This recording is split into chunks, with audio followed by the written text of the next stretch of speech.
Hi, I'm Stephanie Phillips. Welcome to my kitchen. Today we're going to be making 3 different meat skewers from 3 different places around the world.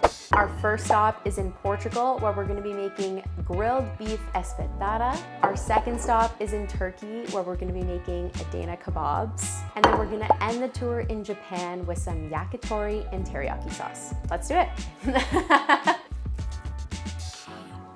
So grilled espetada is a traditional Portuguese dish that comes from the island of Madeira. To make it, you need a very tender cut of beef, something with quite a bit of marbling in it so that it stays tender on the grill. I'm using a ribeye steak, but you can also use strip loin or beef tenderloin. We're cubing it into bite-sized pieces, and we're gonna aim for even pieces because we want it to cook evenly on the grill. Now that that's cut, we can set this aside and move on to our marinade.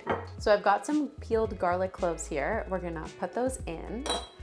And then I've got some very coarse flaky salt, so I'm going to add a generous pinch. And the coarse salt is important because it's going to help break down the garlic and mash everything together. Once you've got a paste, add in your dried bay leaves, a bunch of cracked black pepper, and a splash of red wine vinegar. And then we're just going to mash it again. And then finally, we're just gonna drizzle in some olive oil and mix one final time until it's well incorporated. So that marinade is looking emulsified, kind of like a thick salad dressing. We're gonna transfer this to a bowl and then add our beef. Once everything is evenly coated, we're gonna toss this in the fridge and let it chill for at least 2 hours, or I like to say as much time as you have, like honestly 30 minutes will do just fine. You can also leave it in the fridge overnight if that works better for your schedule, but aim for 2 hours if you can. This is a batch I made yesterday. And then I've got some wooden skewers here. These have been soaking in water for about an hour. You wanna soak in water for at least 30 minutes because it's gonna prevent them from drying out and burning once we put them on the grill. I'm just using wooden skewers that I picked up at the grocery store, but if we were on the island of Madeira where these skewers come from, we would actually be using laurel wood. Doesn't that just sound like it would smell absolutely incredible? So a girl can dream. If you can find laurel wood, you should use that.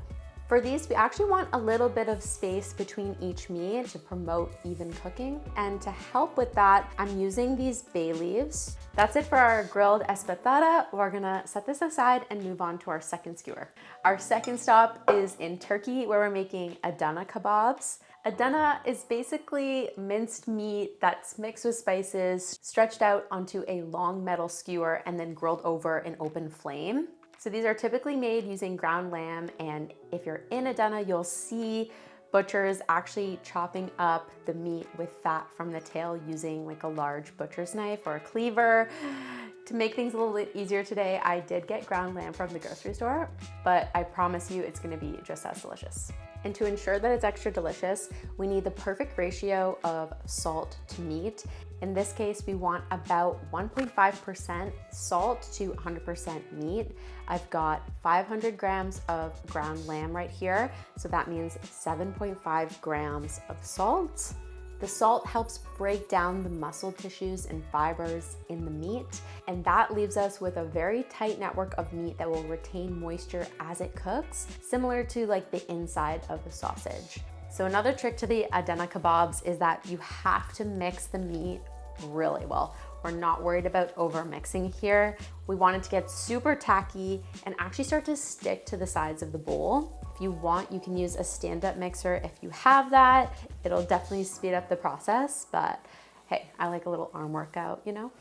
Once it's super tacky and starting to stick to the sides of the bowl, we're gonna take some cold water and just add a couple tablespoons and give it one last mix.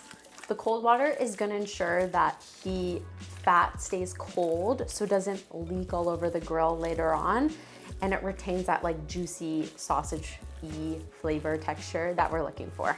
Once the water has been absorbed into the meat, we're gonna toss it in the fridge and let it chill. We want it to be very cold before we put it on the skewers. So while we're waiting for that to chill, I'm gonna prep some toppings. I already made a little garlic yogurt sauce. I also prepped some sumac red onions. These are just thinly sliced red onions with some sumac, a little bit of lemon juice, olive oil, and salt. So I tossed that and just let that sit. For some veggies, I'm going to slice up this tomato and chop up some parsley. So once the meat has chilled, it's time to skewer. I've got these long metal bad boys here. This is kind of what you want to use if you can find it. They're a lot easier to handle and flip on the grill, especially if you're cooking over like a charcoal flame, for example. But you can also just use wooden skewers if that's more available. So I've got the chilled meat and I've also got some very cold water here. Taking off the rings. To shape them, we're gonna dip our hands in cold water, and then you just wanna work it into like a long, flat log, essentially. Doesn't sound very sexy, but that's what we're working with. These are shaped and ready to go. We're gonna keep this in the fridge and move on to our third and final stop.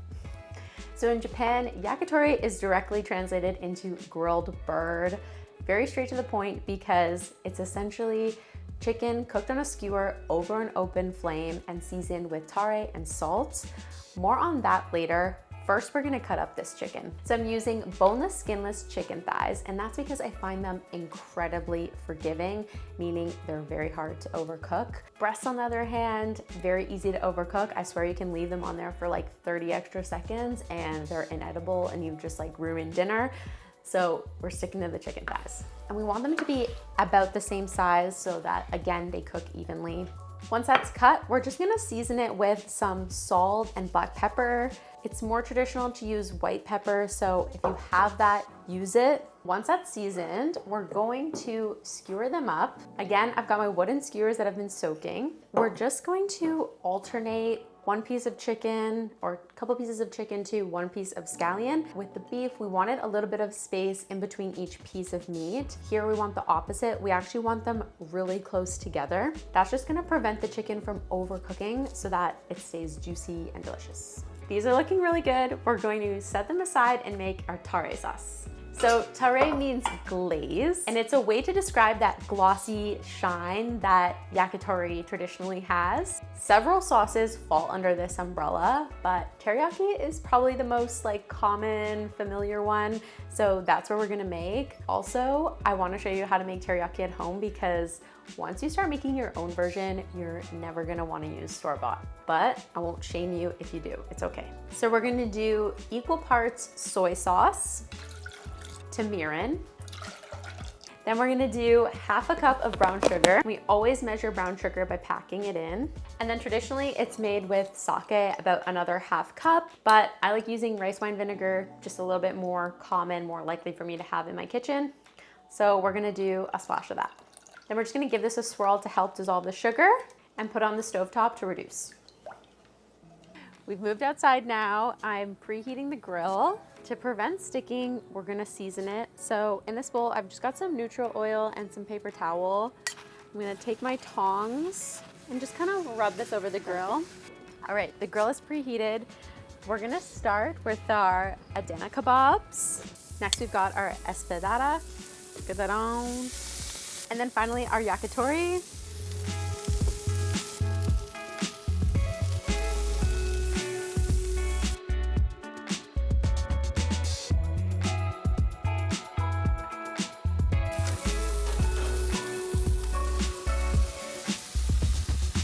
All right, we're back inside. We've got all 3 skewers done. It's time to eat. We're gonna start with our Portuguese beef skewers because these have been done and resting. Now you could totally eat these on their own, but I would recommend serving them with like some nice lemony paprika potatoes. I feel like that would be delicious. It's like one of those things that's like simple but beautiful. Very low effort, high reward. I would rate this. Next, we're gonna try the yakitori. I've just got some cooked white rice with some green onions on top. I'm also gonna top them with some sesame seeds. The edges got super crispy from that mirin and brown sugar caramelizing on the grill. I love this. Once you start making teriyaki sauce at home, you're never gonna wanna buy the store-bought stuff. Last but not least, we're gonna try our Adana Kebabs. So we've got the warm pita, twist and pull it off like that. Okay, and then I've got some toppings so we can make a little wrap. So from earlier, we've got our yogurt sauce, some sumac red onions, diced tomato, and parsley. And that's the wrap. Happy dance. The meat stayed so juicy. It's beautifully salted and spiced. And honestly, pretty low effort. Like, I think this is a nice like weeknight dinner. That is our skewers from around the world. Let me know which one you're gonna try first, and make sure you're subscribed for more videos just like this one. Okay, see you later. Bye.